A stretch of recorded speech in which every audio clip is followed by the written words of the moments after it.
The awards hall at Joint Base Coronado holds exactly 53 officers, every seat filled, dress uniforms pressed, medals gleaming under fluorescent light. Lieutenant General Marcus Kane stands at the podium, his 3 stars catching the overhead glare. His jaw works beneath weathered skin as he surveys the room. Lieutenant Commander Adrian Hale sits in the 3rd row, navy dress whites, hair pulled back regulation tight, hands resting on her knees. Kane's voice drops to something between a whisper and a growl. Before we proceed with today's ceremony, I need to address something that's been troubling me, a matter of integrity. The room shifts, chairs creak. Kane's eyes find Adrian. Lieutenant Commander Hale, stand up. She rises, spine straight, face neutral. Your kill count from Operation Sandstorm. Kane lifts a folder from the podium. 17 confirmed, the highest in your unit's history. Remarkable numbers. He pauses. Remarkably false. Murmurs ripple through the assembled officers. Adrian's expression doesn't change. Kane steps down from the podium. His boots echo against the polished floor as he approaches her row. I've reviewed the satellite footage myself, the drone feeds, the after-action reports. He stops 3 feet from her. You're a fraud, Hale. A liar wearing medals she didn't earn. Adrian's breathing stays even.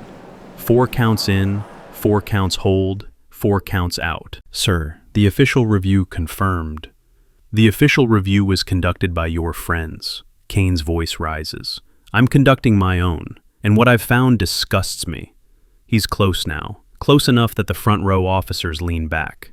You fooled everyone else, the Navy, your commanding officers, the men who trusted you. Kane's face reddens. But you don't fool me. I've been in combat longer than you've been alive. I know what real warriors look like. He jabs a finger toward her chest. And you're not one of them. Adrian meets his gaze. Her voice comes out steady, almost soft. Sir, with respect, the classified mission files. The sound cracks through the room like a rifle shot. Kane's open palm connects with her cheek. The force snaps her head to the side. 53 officers freeze. Someone in the back inhales sharply. Adrian straightens slowly. A thin line of blood appears at the corner of her mouth. She wipes it with the back of her hand, examines the red smear for a moment, then looks directly at Kane. Did you just strike me, General? Or did you just strike the truth you're most afraid of? Kane's face contorts. His hand trembles at his side. In the corner of the room, a retired Master Chief with silver hair and weathered hands watches Adrian's stance. The way she absorbed the blow, the controlled breathing, the complete absence of reactive emotion. His eyes narrow. He's seen that discipline before. Specific training. Specific units. Kane recovers his composure, stepping back toward the podium. You have 24 hours, Lieutenant Commander. 24 hours to prove your kill count is legitimate. He straightens his uniform. Fail to do so, and I will personally see you stripped of every medal, every commendation, and every shred of credibility you've manufactured. He turns to the assembled officers. This ceremony is postponed. Dismissed. The room erupts in whispered conversations as officers file toward the exits. Adriana remains standing, blood drying on her cheek, watching Kane's retreating back. Captain Tessa Monroe approaches from the side, IG insignia on her collar, short brown hair, sharp eyes behind wire-rimmed glasses. Lieutenant Commander Hale, I've been assigned to oversee your investigation. She glances at the door Kane just exited through. But I should tell you up front, General Kane has stipulated that all evidence must come through his staff. No outside sources, no classified file access. Adrian's jaw tightens almost imperceptibly. He's controlling the evidence in an investigation against me. Those are his terms. Tessa's expression carries something that might be sympathy. I'm sorry. My hands are tied. The hall empties. Adrienne stands alone beneath the fluorescent lights, the American flag hanging limp behind the podium. 24 hours, a rigged game, and a general who struck her in front of witnesses without hesitation. She touches her cheek. The skin throbs where his palm connected. Whatever Kane is hiding, it's worth more to him than his career, worth more than striking a junior officer in public, worth more than every regulation he just violated. That kind of desperation doesn't come from protecting reputation. It comes from protecting something buried. Adrienne walks toward the exit, her steps measured and deliberate. The retired Master Chief catches her eye as she passes. He gives a slight nod. Recognition without words. She doesn't acknowledge it. Not yet. The California sun hits her face as she steps outside. The Pacific gleams in the distance, indifferent to the storm gathering on shore. 24 hours to prove the truth. With a general's boot on her throat and his hand on every piece of evidence. She'd been in worse situations, tighter windows, higher stakes, but never against her own. If you're as invested in seeing justice served as we are, hit that subscribe button and the notification bell. This story is just getting started, and you won't want to miss what happens next. The Naval Special Warfare Command building sits at the edge of the base, separated from the main facilities by a quarter-mile of empty asphalt. Dr. Julian Frost's office occupies the third floor, tucked between server rooms that hum with classified data. Adrienne finds him hunched over a bank of monitors, drone footage frozen on 3 screens simultaneously. He's 45, with the perpetual squint of someone who's spent decades staring at satellite imagery. Dr. Frost. He spins in his chair, knocking a coffee mug that's been empty for hours. Commander Hale? His eyes dart to the door behind her. You shouldn't be here. I need the raw footage from Sandstorm, the unedited drone feeds. Frost's face goes pale. He stands, moves to the door, checks the hallway, then closes it. The raw footage doesn't exist anymore, not officially. He runs a hand through thinning hair. Kane's staff requisitioned everything 3 weeks ago, said it was for archival purposes. But you kept copies. It's not a question. Frost's hands shake as he returns to his desk. He pulls open a drawer, then pushes it closed again. I've worked in military intelligence for 22 years, Commander. I know what archived means. I know what cleansed looks like. He meets her eyes. And I know what happened during Sandstorm wasn't what the official report says. Then help me prove it. Help you? Frost laughs, but there's no humor in it. They'll kill me. You understand that? Not demote me, not court-martial me. Kill me. Make it look like an accident. Heart attack at my desk. Car wreck on the way home. Adrienne steps closer. What are they hiding, Frost? What's in those 17 seconds? He stares at her for a long moment. 17 seconds? The official footage has a gap. 17 seconds missing from the timestamp, right in the middle of my engagement. Frost sinks into his chair. His face ages 10 years in the span of a breath. You notice that. I notice everything. It's why I'm still alive. He opens the drawer again. This time his hand emerges with a small external drive, black and unmarked. This is the raw feed. Everything, including the 17 seconds they cut. He holds it out, then pulls it back. But you can't access it from any base computer. Every terminal is monitored, every login tracked. Where then? The cold storage server room, Building 7. It's the only system not connected to the main network. He presses the drive into her palm. But Hale, if you get caught in there, I never gave you this. I never talked to you. I don't even know your name.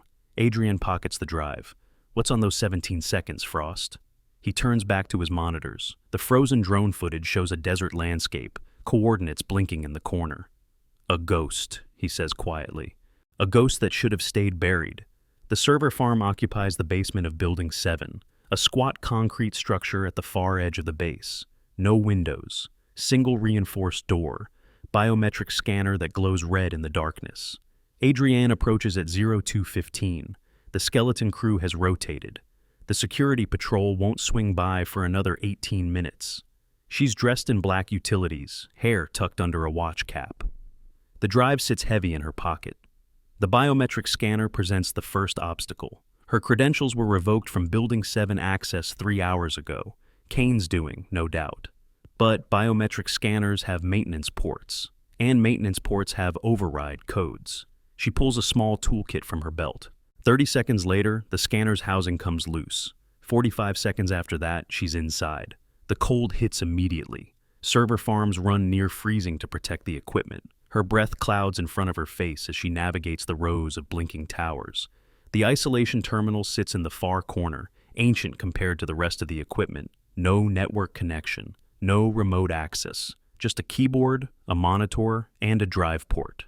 Adrienne inserts Frost's drive. The footage loads. There she is, 8 months ago. Desert night vision green, compound in the crosshairs. 17 targets confirmed hostile. She watches herself move through the footage, methodical and precise. One target down, 2, 3. Then the timestamp jumps. She rewinds, plays it again. At exactly 02:47:33, the footage cuts. When it resumes at 02:47:50, her position has shifted by 30 meters. 3 additional targets are down. 17 seconds. Missing. She cues up the raw feed. The unedited version plays through 22:47:33 without interruption. But instead of cutting, it continues. What she sees makes her stomach drop. Radio chatter fills the audio. A voice she doesn't recognize barking coordinates. Redirect fire. Grid reference Delta 79er. Confirm redirect. Her own voice, calm despite the chaos. Negative on redirect. Friendlies in that sector. I repeat, friendlies in Delta 79er. The unknown voice again, more insistent. This comes from command. Redirect fire. That is a direct order. Refusing redirect. Friendlies will take casualties. A pause. Then the voice, cold. Noted, proceeding with alternate assets. The footage shows what happened next. A drone strike on grid reference Delta 79er, a position held by Allied forces. Friendly fire. 18 casualties. Covered up. Blamed on enemy action. And the order came from command. From Kane's command. Adrienne sits back from the terminal. Her hands are steady, but her mind races. This isn't about her kill count. It never was. Kane needs her discredited before the truth surfaces, before anyone connects the friendly fire incident to his command decisions, before the families of 18 dead soldiers learn what really happened. She ejects the drive, pockets it. That's when the lights go out.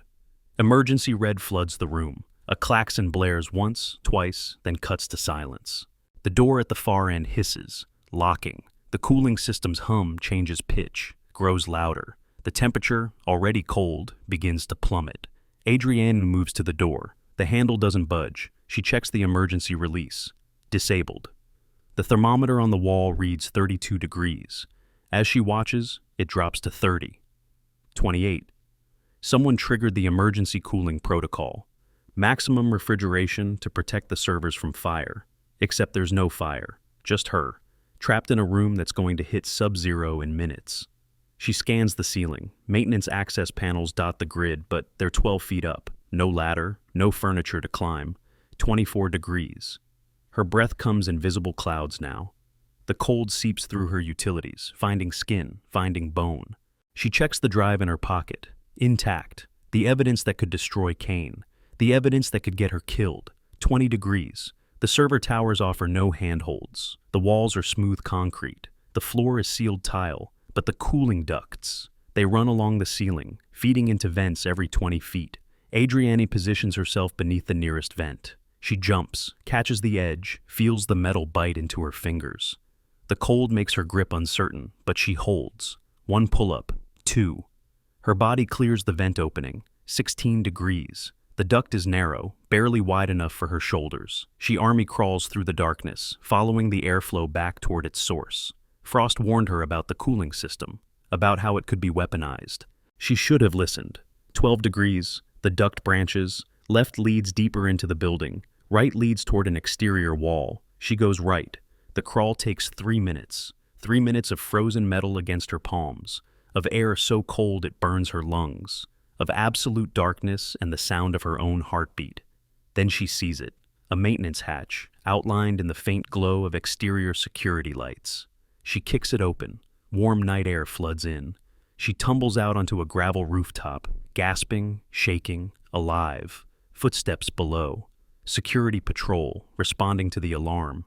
Adrienne rolls behind an HVAC unit, pressing herself flat against the gravel. The guards' flashlights sweep the area, pause, then move on. She waits until the footsteps fade. Then she reaches into her pocket. The drive is still there, cold but functional. Kane tried to kill her. Tried to bury her alongside the truth. But she has the evidence now. The raw footage. The 17 seconds that prove everything. She just has to survive long enough to use it. The service entrance to Building 7 has a secondary access point, a ventilation shaft that leads to the utility corridor. Adrienne knows this because she memorized every building schematic on base during her first week of assignment. Old habits from a previous life. She drops from the rooftop to an adjacent fire escape, then makes her way ground level. The security patrol has moved to the building's main entrance, responding to the alarm. They won't check the service areas for another 10 minutes. She's 3 steps from the fence line when a figure emerges from the shadows. Master Sergeant Ryan Cole, Kane's aide, the man who stood silent while a general struck her across the face. Adrianne's body shifts into a defensive stance before her mind catches up. "Easy, Commander." Cole raises both hands. "I'm not here to stop you." "Then what are you here for?" He glances over his shoulder. The distant flashlights of the security patrol bob along the building's perimeter. "I opened the maintenance hatch for you, the one on the roof." Adrianne studies his face, looking for the lie. Why? Cole's jaw tightens. He's a career soldier, 38 years old, spent half his life following orders without question. "Because I was in that room when Kane gave the redirect order." "Delta 79er, his voice drops. "I watched 18 flags get folded. 18 families told their sons and daughters were killed by enemy fire. You knew?" "I knew, and I've carried it for 8 months." He meets her eyes. "Kane's afraid of you because you're the only one who refused that order, the only one with proof that he lied." The security patrol rounds the corner. Cole pulls Adrianne into the shadow of a supply container. They press flat against the corrugated metal as flashlights sweep past. "They're going to hunt you now," Cole whispers. "Kane knows someone helped you escape. He'll tear this base apart. Let him. You don't understand. He's already called for your confinement, unauthorized access to classified materials, breaking and entering. He's framing you as a security threat. I have the footage, Cole. The 17 seconds. That's all I need." "It's not enough." He pulls a small object from his pocket, a challenge coin, worn smooth by years of handling. "You need corroboration. Someone who was there. Someone who can testify to what Kane ordered." He presses the coin into her palm. "Find Dr. Frost. He has the original audio logs, the radio transmissions from that night. If you can match them to the video, Kane can't deny it." The patrol's footsteps fade. Adrianne examines the coin. Standard military issue, but the insignia on the back is unusual, a unit she doesn't recognize. "Why are you helping me, Cole?" He's silent for a moment. "Because I took an oath, and somewhere along the way, I forgot what that meant." He steps back into the shadows. Frost is being transported to Kane's office at 0600. They're going to make him alter the records, destroy the originals. "Where?" "Service road behind the motor pool, single vehicle, 2 escorts." He's gone before she can respond, swallowed by the darkness between buildings. Adrianne pockets the coin. The weight of it settles against her thigh, a reminder that even in corruption, conscience survives. 6 hours until Frost is moved. 6 hours to find a way to intercept him. 6 hours before Kane buries the truth forever. She moves toward the perimeter fence, staying low, keeping to the shadows. The base is waking up now, security tightening in response to the server room incident. But she's trained for this, trained to operate behind lines, in hostile territory, surrounded by enemies. The difference is that now, the enemies wear the same uniform. Think about what you would do in her position.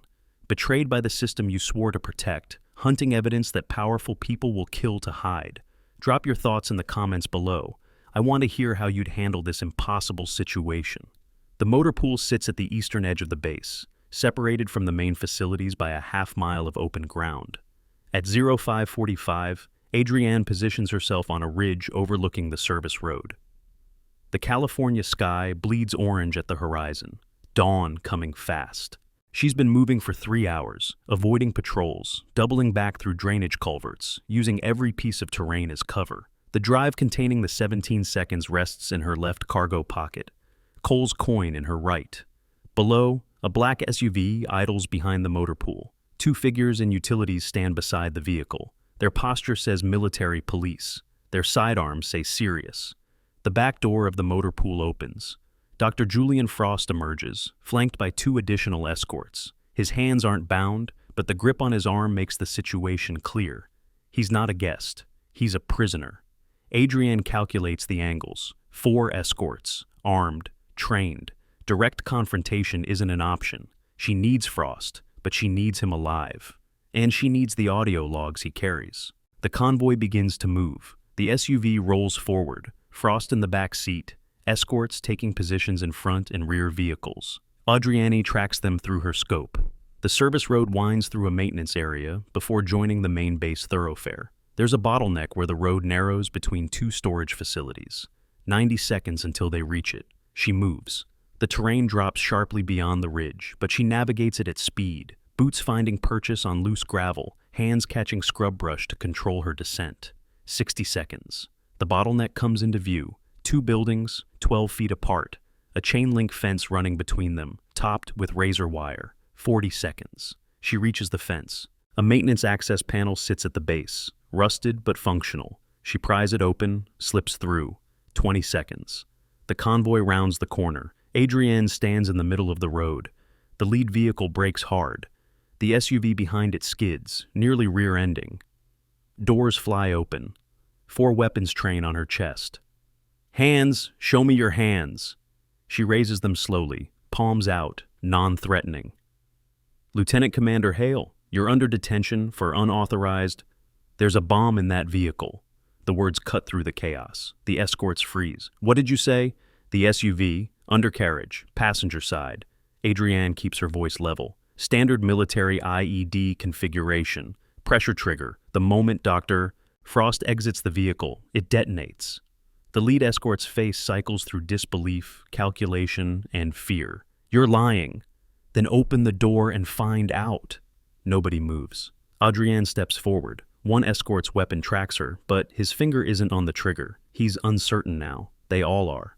"I spent 3 years in hostile territory identifying and disarming explosive devices. I can tell you exactly what's under that SUV if you give me 30 seconds to look. You're a wanted fugitive, and you're about to become a convoy of casualties unless someone listens to me." The lead escort, a sergeant with 20 years of creased into his forehead, makes a decision. "Stevens, check the undercarriage." The youngest escort drops to his knees beside the SUV. His flashlight beam sweeps beneath the frame. For a long moment, nothing. Then, "Sarge, there's something here." The sergeant's face goes white. "Get Frost out. Slow. Keep pressure on the frame."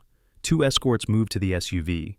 They ease open the door with surgical precision, then help Frost slide across the seat without shifting his weight. Adrienne watches, her own heart rate elevated despite her controlled exterior. The device under the SUV is real.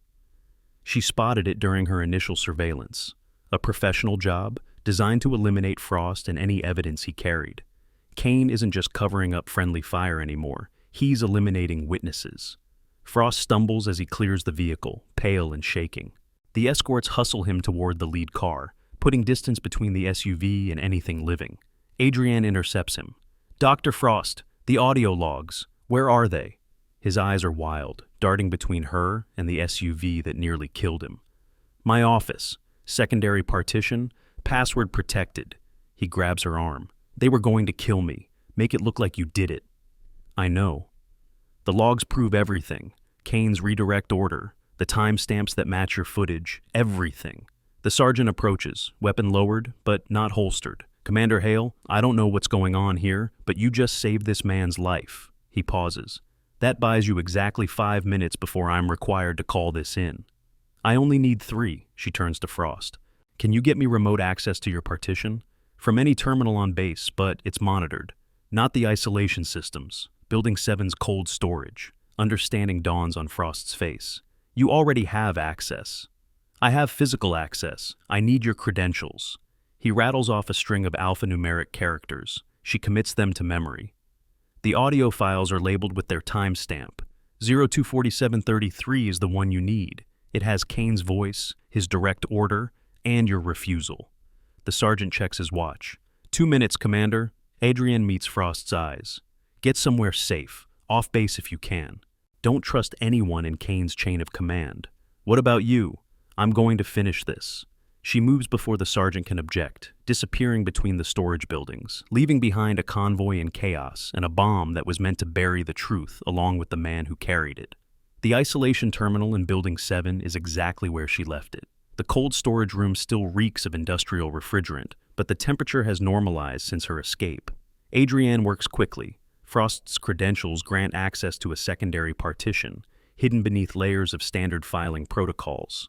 The audio logs fill the screen, hundreds of files, each time stamped to the second. She finds 024733. The recording is crystal clear. Kane's voice unmistakable, ordering the redirect, her own voice refusing. Then Kane again, colder. "Noted, proceeding with alternate assets."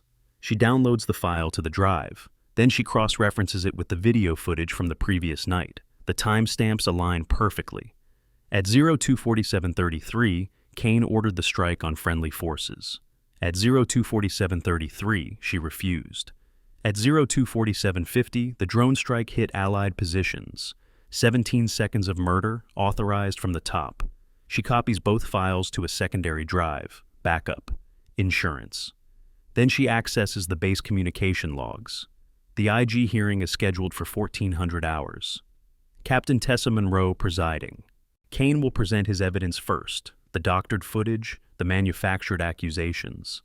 Adrienne has 6 hours to turn a rigged trial into a public exposure. She needs Monroe on her side, but Monroe is IG, by the book, unlikely to accept evidence from a wanted fugitive without verification. She needs verification Kane can't deny. She needs a witness. Cole's challenge coin sits heavy in her pocket. The insignia on the back, she recognizes it now. A unit designation that shouldn't exist in any official record. The same unit designation that appears in the corner of Kane's redirect order. Cole wasn't just present for the friendly fire incident. He was part of the unit that carried it out, and now he's willing to testify. Adrienne ejects the drives, pockets both. Kane thinks he's hunting a disgraced officer with nothing but accusations. He doesn't know she has the footage, the audio, and a witness ready to break ranks. The hunt is about to reverse. She slips out of Building 7 the same way she entered, through the ventilation system, past the security checkpoints, into the early morning light of a base that doesn't know it's harboring a war criminal. 1400 hours. The truth comes out, or she dies trying. The hours between dawn and the hearing pass in fragments. Adrienne finds refuge in an abandoned maintenance shed near the base perimeter. The structure hasn't been used in years. Dust covers every surface, and the windows are too grimy to see through, perfect for invisibility. She reviews the evidence 3 times, memorizes the timestamps, rehearses the sequence of events until she can recite them in her sleep. At 1200 hours, she moves. The hearing will take place in the main administrative building, Conference Room A. She knows the layout from previous briefings: rectangular table, seating for 20, video display on the north wall. She also knows Kane will have security positioned at every entrance. But Conference Room A has a service corridor that connects to the kitchen facilities. Catering access, rarely monitored because it leads to nothing sensitive.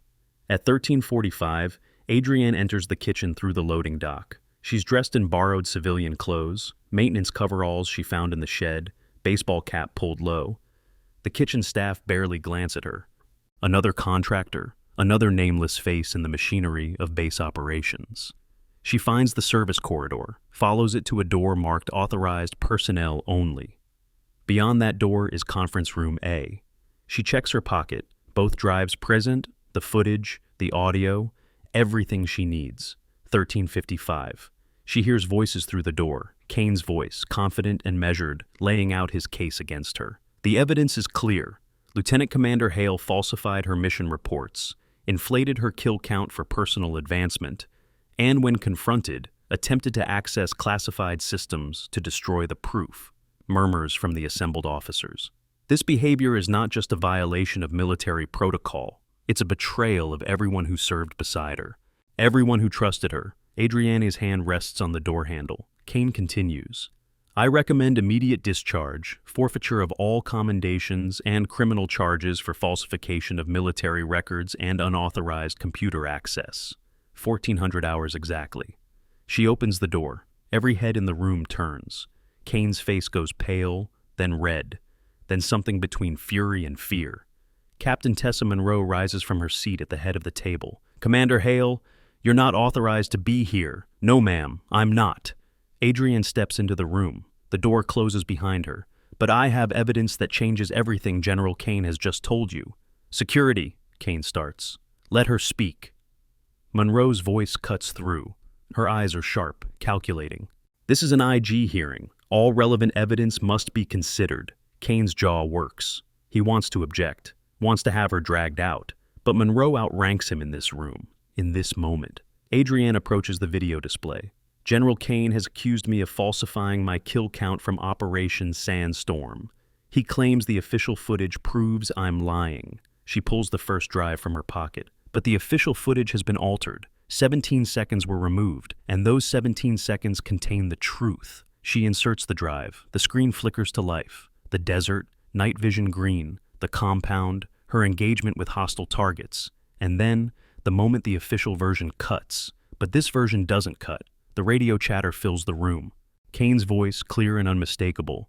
Redirect fire. Grid reference Delta 79er. Confirm redirect. Her voice. Negative on redirect. Friendlies in that sector. Kane again. This comes from command. Redirect fire. That is a direct order. Refusing redirect? Friendlies will take casualties. The pause. The cold response. Noted. Proceeding with alternate assets. Then the drone strike. The explosion. The coordinates matching exactly to the Allied position that suffered 18 casualties. The room is silent. Monroe stares at the screen. At Kane. Back at the screen. General, is that your voice? Kane's composure cracks. That recording is fabricated. Adrienne pulls the second drive. This is the original audio log from Dr. Julian Frost's partition. Time-stamped and verified, hash-coded to prevent alteration. She inserts it. It matches the video exactly. The audio plays again. Same words, same timestamps, same damning evidence. Monroe rises slowly. General Kane, did you order a strike on friendly forces during Operation Sandstorm? This is absurd. Did you subsequently order the footage altered to remove evidence of your command decision? I will not be interrogated by... Did you attempt to discredit Lieutenant Commander Hale to prevent her from revealing your involvement in 18 friendly fire casualties? Kane slams his palm on the table. I did what I had to do to protect the integrity of this command. Those casualties were necessary losses, and I will not allow some... He stops. The room stops. He's just confessed. Captain Monroe's voice is ice. General Marcus Kane, you are hereby relieved of command pending full investigation. You will surrender your sidearm and accompany military police to a holding facility. The doors open. 2 MPs enter, faces grim. Kane looks around the room, at the officers who served under him, at the careers he built and the lies he told. For a moment, something breaks in his expression. Then it hardens again, but the damage is done. The MPs approach. Kane surrenders his weapon without a word. As they lead him toward the door, he passes Adrienne. Their eyes meet. You have no idea what you've started, he says quietly. This goes higher than me. Higher than you can imagine. Then they'll fall too.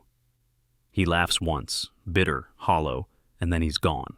The room remains frozen for a long moment. Then Monroe speaks. Lieutenant Commander Hale, on behalf of the Inspector General's office, I am ordering an immediate review of all charges against you. She pauses.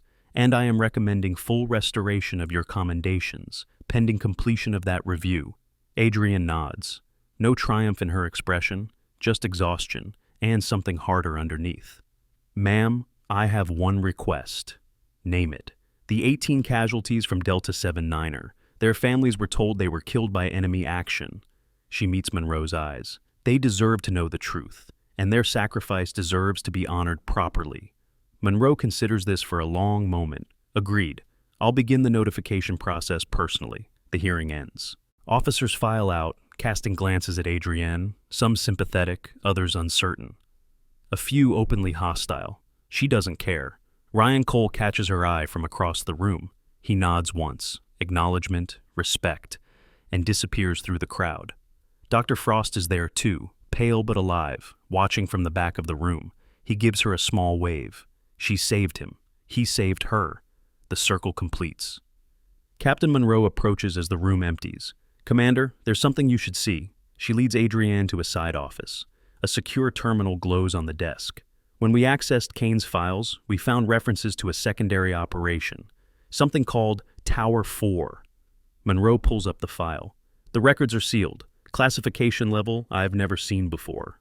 Adrienne studies the screen. Tower 4. Status still active. What is it? I don't know, but whatever it is, Kane was just a piece of it. The order chain goes higher. Monroe looks at her. Much higher. The screen flickers. A new notification appears. Related case files access. Surveillance protocol initiated. Someone is watching. someone with access to systems that shouldn't exist. Adrian's hand goes to her cheek. The bruise from Kane's slap has faded, but the memory remains. She proved her kill count, exposed a cover-up, brought down a general. But Kane's words echo in her mind. This goes higher than me. The truth she uncovered is just the surface. Beneath it lies something deeper, something that watched her investigation, something that let Kane fall because he was no longer useful, something that's now watching her. Monroe closes the file. What do you want to do, Commander? Adrian stares at the blank screen. 24 hours ago, she was a decorated officer about to receive commendation. Now she's standing at the edge of something vast and dark, knowing that every step forward takes her deeper into territory she may not survive. But she's a SEAL. She doesn't prove herself with words. She proves herself with truth, even when it hurts, even when it costs everything. I want to know what Tower 4 is, she says. And I want to know who's behind it. Monroe nods slowly. Then I suggest you get some rest, Commander, because if Tower 4 is what I think it is... She doesn't finish the sentence. She doesn't need to. Adrienne leaves the administrative building as the California sun begins its descent toward the Pacific.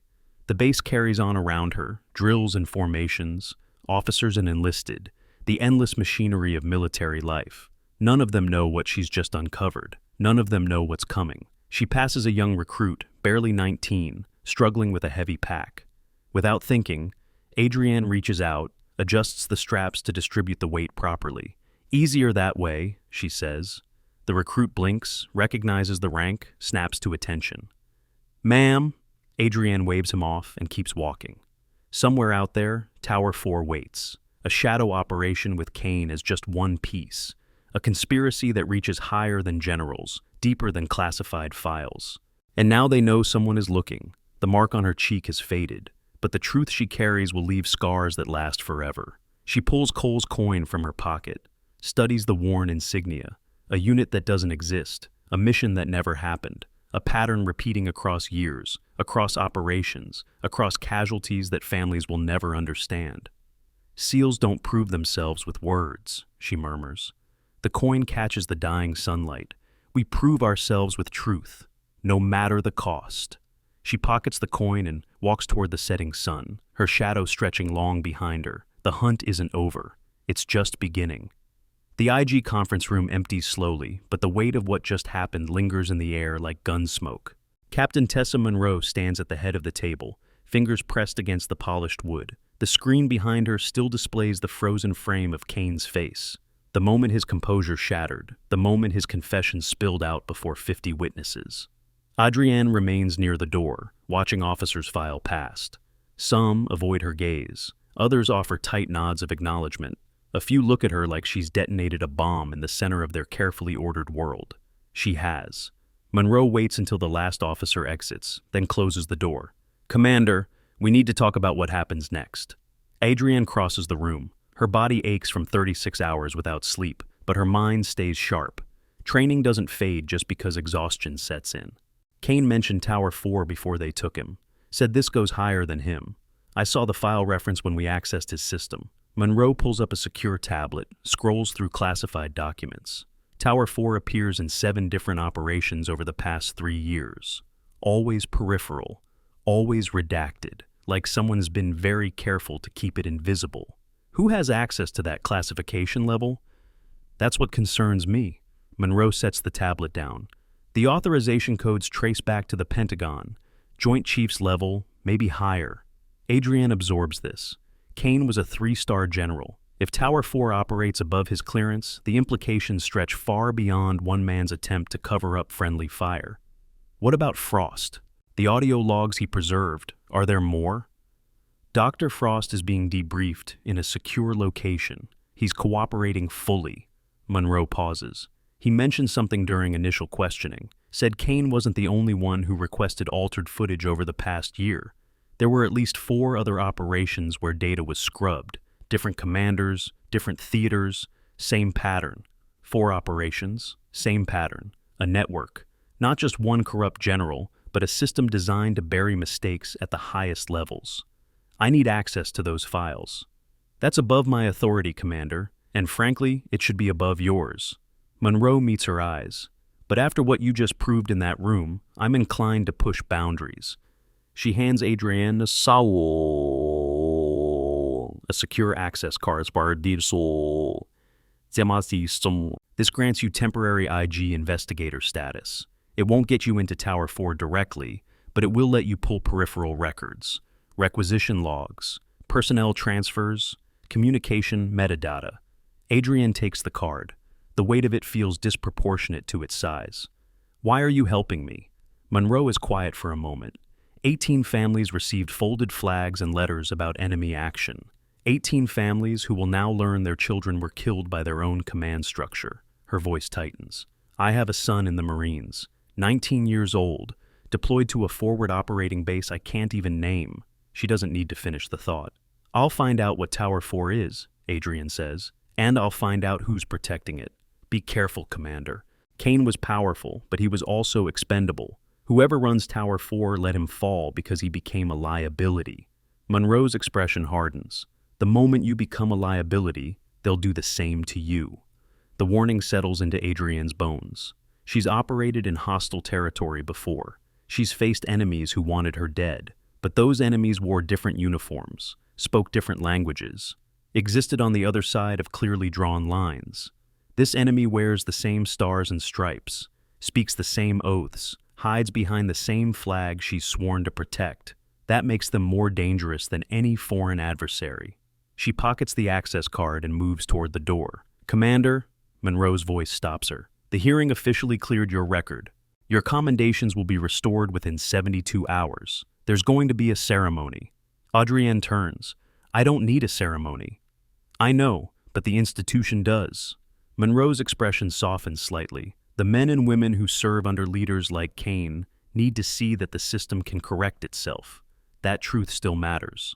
Does it? The question hangs between them. Monroe doesn't answer. Adrienne leaves the conference room and steps into the corridor. Military personnel move past in both directions. Officers heading to briefings, enlisted carrying equipment. The endless flow of a base that never sleeps. None of them know that everything they believe about command structure just cracked down the middle. She finds an empty office on the second floor, locks the door, inserts Monroe's access card into a secure terminal. The screen flickers to life. She begins with requisition logs, searches for any reference to Tower 4 across the past 3 years. Nothing direct. The classification blocks everything at the source, but peripheral data tells its own story. Equipment transfers to facilities that don't appear on any base map. Personnel reassignments to units with no official designation. Communication bursts routed through servers that exist only as numerical addresses. A pattern emerges. Resources flowing towards something that officially doesn't exist. People disappearing into assignments that leave no paper trail. And at the center of it all, a single recurring authorization code. Tower 4 Omega. She cross-references the code against personnel databases. 3 names appear, all redacted, all assigned to the same phantom unit. But one name has a partial record, a transfer authorization that wasn't fully scrubbed. Master Sergeant Ryan Cole. Adrienne stares at the screen. Cole helped her escape the server room. Cole gave her the challenge coin. Cole testified against Kane in the hearing, and Cole's service record connects directly to Tower 4. She pulls his file. Most of it is blacked out, but fragments remain. Deployment dates that don't match official operations. Training certifications for equipment that isn't standard issue. A commendation from a ceremony that has no record of occurring. Cole isn't just a witness. He's part of whatever Tower 4 actually is. Which means either he's been helping her to expose it, or he's been steering her towards something she doesn't understand. She needs to find him. The base personnel locator shows Cole checked out of his quarters 3 hours ago. Destination listed as personal leave. No return date specified. Gone. Right after testifying against his commanding officer. Adrienne leans back from the terminal. Cole gave her the tools to destroy Kane. But Kane was just one piece. And now the man who helped bring him down has vanished into the same shadow network that created him. A knock at the door interrupts her thoughts. Commander Hale? The voice belongs to a young lieutenant she doesn't recognize. Captain Monroe requests your presence in the secure briefing room, immediately. The secure briefing room occupies a windowless space in the basement of the administrative building. Adrienne has been here twice before, once for a classified operation brief, once for a debriefing that lasted 11 hours. Monroe waits inside, but she's not alone. Dr. Julian Frost sits at the conference table, looking like he hasn't slept in days. Beside him stands a woman Adrienne doesn't recognize. Mid-50s, silver hair cropped short, civilian clothes that somehow convey more authority than any uniform. "Commander Hale?" Monroe gestures to an empty chair. "Please sit." Adrienne remains standing. "Who is she?" The silver-haired woman answers for herself. "My name is Director Catherine Webb. I oversee a joint intelligence task force that operates outside conventional military structure." She pauses. "You've been asking questions about Tower 4. I'm here to provide answers."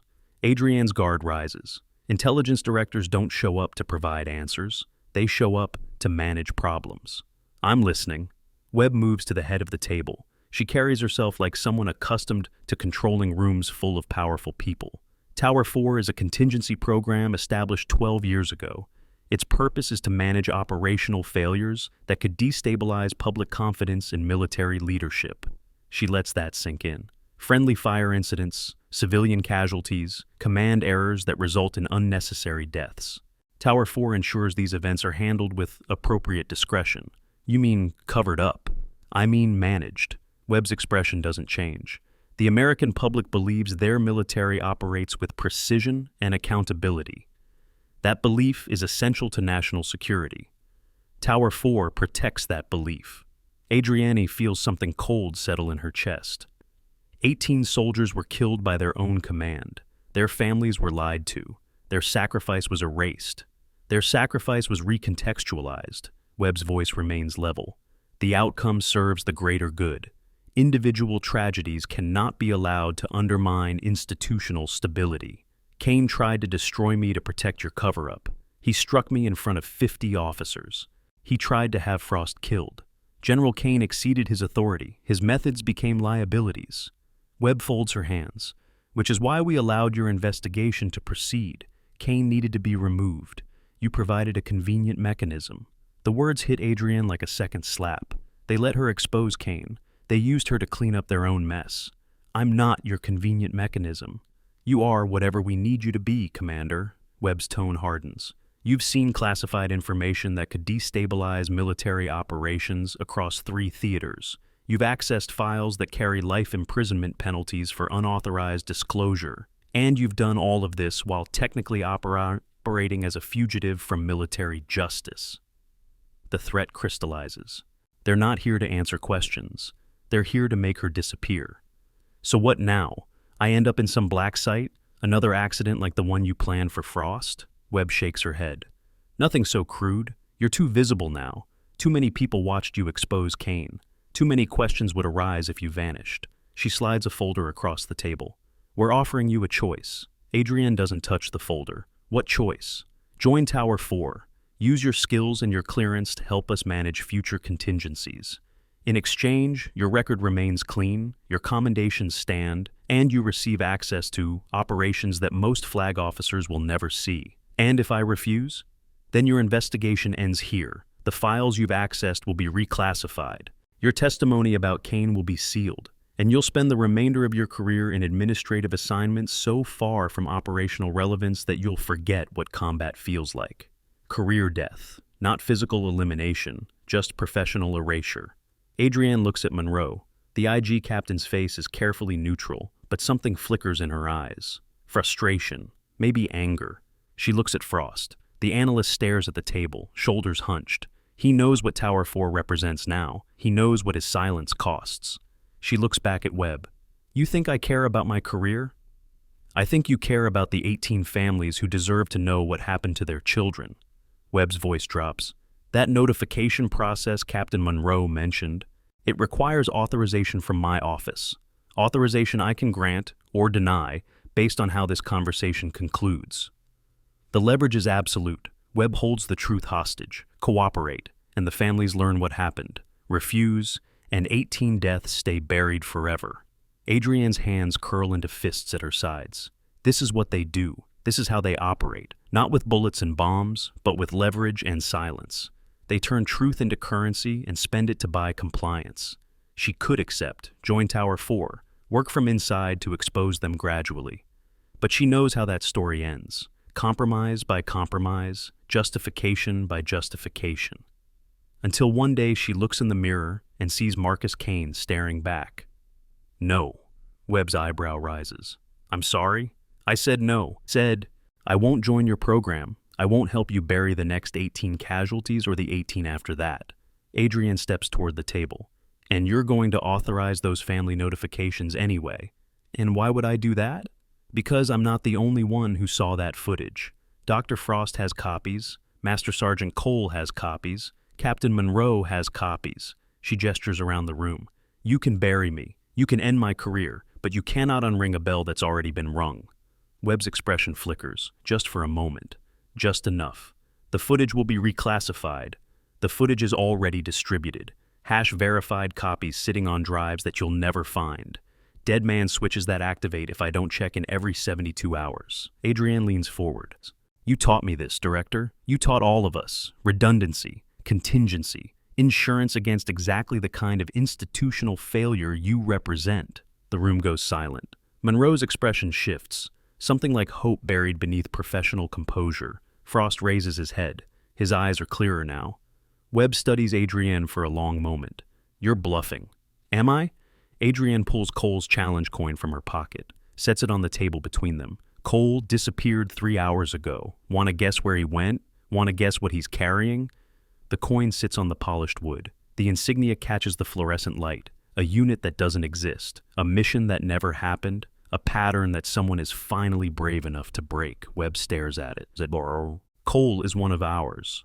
Cole was one of yours, until he watched you try to kill Frost, until he watched Kane strike me, until he realized that Tower 4 isn't about protecting national security. It's about protecting powerful people from consequences. Webb's composure cracks, just slightly, just enough to reveal the calculation happening behind her eyes. She's weighing options, measuring losses, running the same risk assessments that Tower 4 runs on every operation. What do you want, Commander?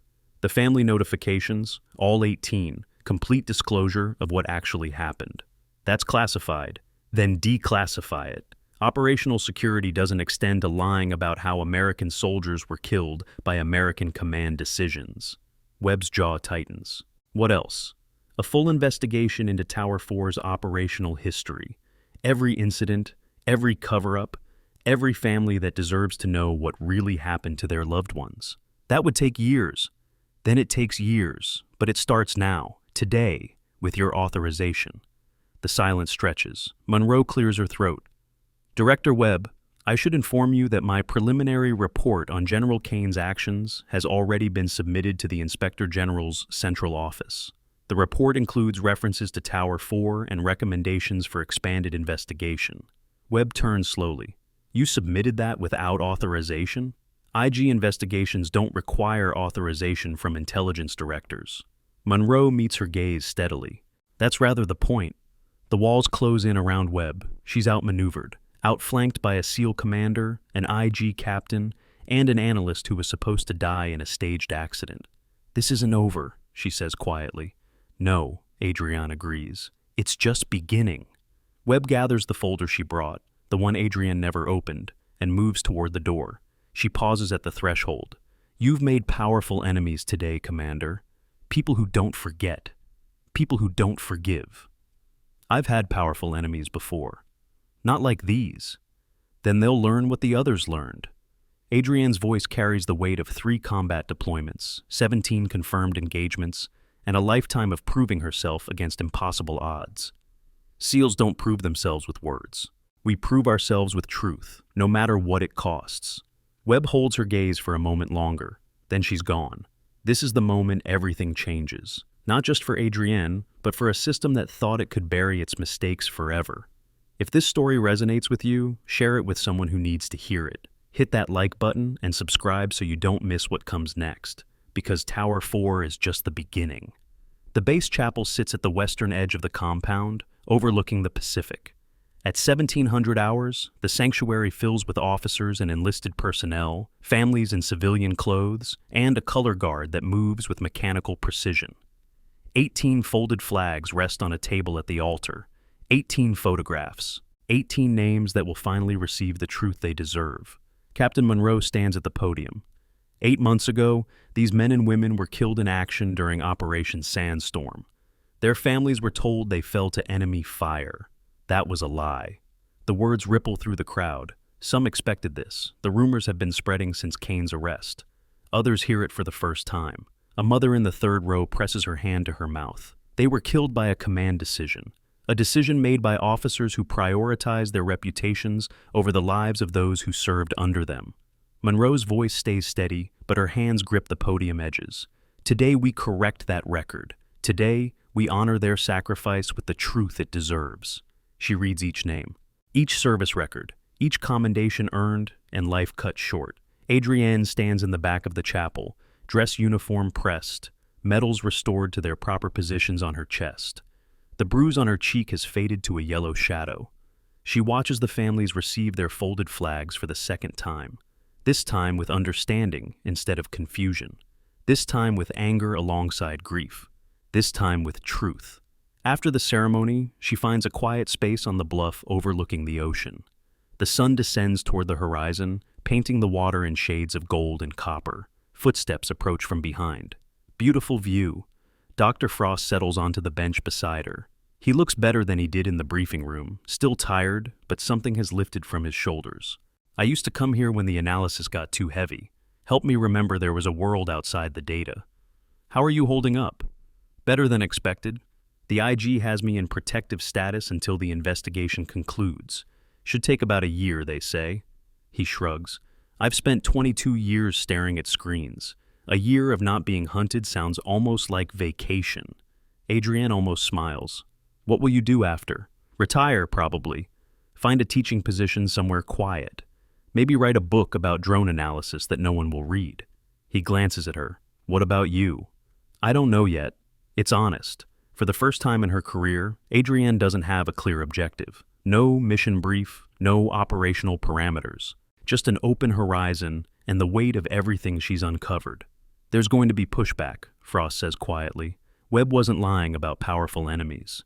The people behind Tower 4 don't just disappear because we exposed one piece of their operation. I know. They'll come for you. Maybe not directly, maybe not soon, but eventually. I know that too. Frost is quiet for a moment. Then why do it? Why risk everything to expose something you could have walked away from? Adrienne watches the sun touch the water. Because 18 families deserve to know. Because the next time some general makes a bad call, maybe the system will think twice before burying it. Because if we don't stand for something, the uniform is just fabric. Frost nods slowly. Cole said something similar, before he disappeared. You talked to him? Briefly, right after the hearing. He said he had spent years helping them hide things. Said your refusal to redirect fire that night was the first time he'd seen someone choose integrity over career. Frost pulls something from his pocket, a small envelope, sealed. He asked me to give you this, said you'd know what to do with it. Adrienne takes the envelope. Her name is written on the front in precise military script. She opens it. Inside is a single sheet of paper, coordinates, a date 3 weeks from now, and 3 words. Tower 4 continues. Below that, a secondary location, a name she doesn't recognize, and a final line, the others are waiting. Adrienne reads it twice, commits it to memory. Then she folds the paper and pockets it. What is it? Frost asks. The next mission? She stands. The sun has slipped halfway below the horizon now, the sky shifting from gold to purple to the deep blue of approaching night. Thank you, Julian, for keeping those records, for being brave enough to help when it mattered. Frost rises beside her. Thank you for giving me a reason to be brave. They stand in silence for a moment, watching the last light fade. Then, Adrienne turns and walks toward the base, toward whatever comes next. Behind her, the Pacific swallows the sun. The administrative building is quiet at 1900 hours. Most personnel have gone home or to the enlisted club. Only essential staff remain, processing the endless paperwork that keeps a military base functioning. Adrienne finds Monroe in her office, surrounded by stacks of files and the glow of multiple monitors. Commander? Monroe looks up. I expected you'd be at the memorial reception. I'm not much for receptions. Adrienne closes the door. I wanted to thank you for pushing the investigation forward, for taking risks you didn't have to take. Monroe leans back in her chair. I didn't do it for thanks. I did it because it was right. She pauses. Though I'll admit, watching Webb's face when she realized we'd outmaneuvered her was satisfying. She'll regroup. Tower 4 won't stop just because we exposed Kane. No. But we've created a record now, a precedent. The next time someone tries to bury an inconvenient truth, there's a template for how to fight back. Monroe's expression hardens. That matters more than any single victory. Adrian nods. I received information about Tower 4's continued operations, locations, names, a network that extends beyond what we've uncovered. Monroe's eyes sharpen. What are you planning to do with it? I don't know yet, but I wanted you to know that this isn't over, not for me. You could walk away, take your restored commendations, accept a training command somewhere quiet, let someone else carry this. I could, but you won't. No. Monroe studies her for a long moment. You know, when I first reviewed your file, I thought you were exactly what the paperwork described. Decorated operator, exemplary service record, standard military excellence. She shakes her head. I had no idea. No idea about what? About what it actually costs to become someone like you. The choices, the sacrifices, the weight of doing the right thing when the wrong thing is so much easier. Adrienne doesn't respond. There's no response that wouldn't diminish the truth of what Monroe just said. Whatever you decide to do next, Commander, you have an ally in this office. Monroe extends her hand. That's not an official statement. That's a personal one. Adrienne shakes her hand. Thank you, Captain. Tessa, after everything we've been through, I think we're past rank. Tessa, Adrienne releases her grip. I'll be in touch. She leaves the office and walks through the empty corridor. Her footsteps echo against the polished floors. At the building's exit, she pauses. The base spreads out before her, lights flickering on as darkness settles. Somewhere out there, Master Sergeant Ryan Cole is following coordinates she hasn't yet decoded. Somewhere, Director Webb is planning her next move. Somewhere, the architects of Tower 4 are assessing damage and calculating responses. And somewhere, 18 families are finally beginning to grieve with truth instead of lies. Adrienne steps into the night. The coordinates in her pocket point towards something she doesn't yet understand. A network, a conspiracy, a shadow that's been cast across military operations for over a decade. But shadows only exist where light hasn't reached yet. She'll bring the light. The officers' quarters are quiet when she reaches her room. She packs light, a habit from years of deployments where everything she owned had to fit in a single bag. On the desk sits a small frame. Inside, a photograph from her first SEAL graduation. Younger face, same eyes. She touches the glass briefly, then packs the frame too. The drive with Kane's footage sits in her secure lockbox. She retrieves it, adds it to her bag alongside Cole's envelope and Monroe's access card. Everything she needs to continue what she started. Her phone buzzes, a text from an unknown number. Well done, Commander. The serpent loses one head but grows another. Tower 4 sends regards. She reads it once, screenshots it, then deletes the original. They're watching. They've always been watching. Let them. She shoulders her bag and walks to the door.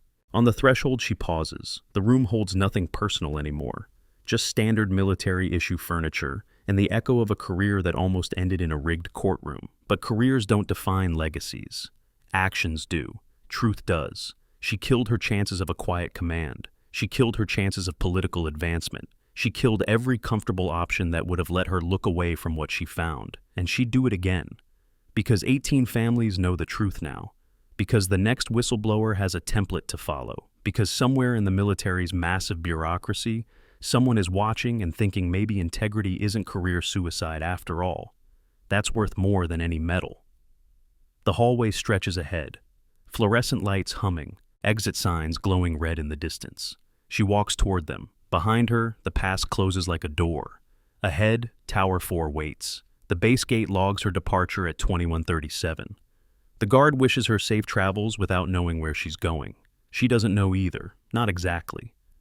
But the coordinates in her pocket point east. Cole's message mentioned others who are waiting. A resistance within the system. People who've seen what she's seen and made the same impossible choice. The highway unfolds before her, dark and empty. 3 weeks until the rendezvous date. 3 weeks to decide if she's ready to go deeper into the shadow than anyone has gone before. The radio plays softly, some country song about highways and heartache. Adrienne turns it off. Silence fills the car. She thinks about Kane's face when he realized his confession was recorded, the moment his arrogance collapsed into something small and desperate. She thinks about Webb's threat. Powerful enemies who don't forget. She thinks about Cole's note. The others are waiting. And she thinks about the chapel. 18 flags, 18 photographs, 18 truths finally spoken aloud. That's why she fights. Not for medals or commendations, not for career advancement or political favor, for truth. For the people who deserve it. For the institution that's supposed to protect it. The road stretches endlessly into the darkness. Adrienne drives toward whatever comes next. Justice isn't loud, it's patient. And tonight, justice is just getting started. She was quiet. They laughed at her. But she was the strongest person in the room. This is why we never judge people too far. Restraint is quiet. Subscribe for more stories like this. Comment your thoughts below and share it with a veteran you know. Stay strong. See you soon in the next story.